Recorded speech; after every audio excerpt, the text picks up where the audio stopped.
G'day guys, how's it going? Today I'm going to be quickly showing you how to record a video using Loom for either the company intranet or for a client. First of all, you'll want to download Loom. So if you haven't done that already, you can just Google download Loom and the top link should take you directly to their download page. You can either install their Chrome extension, which will have you recording it from within the browser, but for a more efficient and easier experience, especially if you're changing windows and recording things that aren't only in your Chrome browser, I'd recommend downloading the Loom app. Once you've downloaded that, it's very quick and easy to install, and then you just have to sign in with an account. Feel free to create this with your Google account at White Peak Digital, and then once all that's installed, you will have the Loom app installed on your computer. This little bubble down here is for your camera, but that obviously won't load on my computer because I'm currently using it to record this video, but this will appear with your camera in it.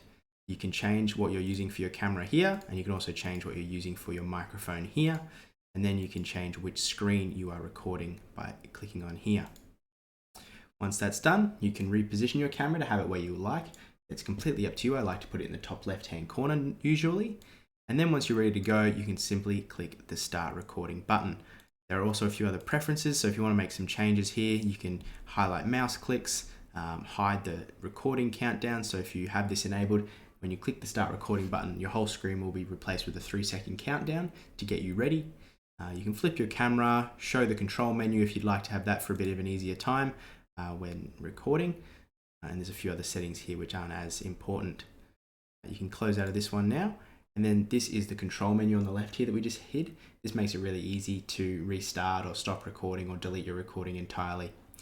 I typically don't have that, and I will use one of the shortcuts to start and stop my recording.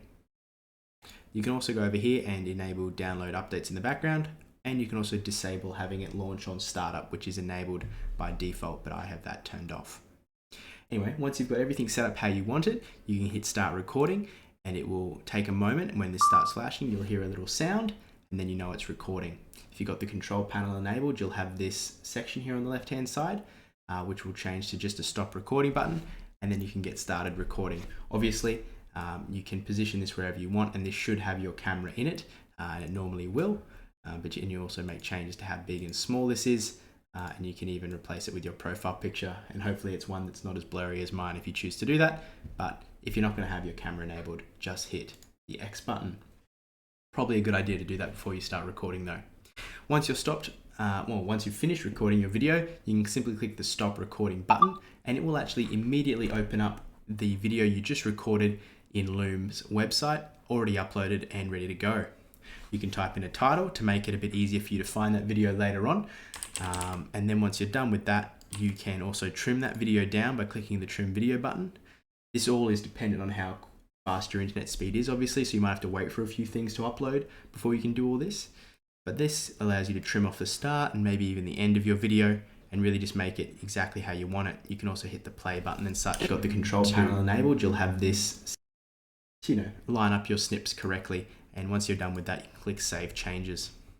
Once that's done, you can click the 3 little dots up here, and you can click the download button. Again, we do have to wait a little bit after we've stopped recording for this to happen. So in the meantime, you might go off and do something else, and this takes a little bit of time depending on how long the video is. But because this is quite a short video, it was ready quite quickly, and then we can click download.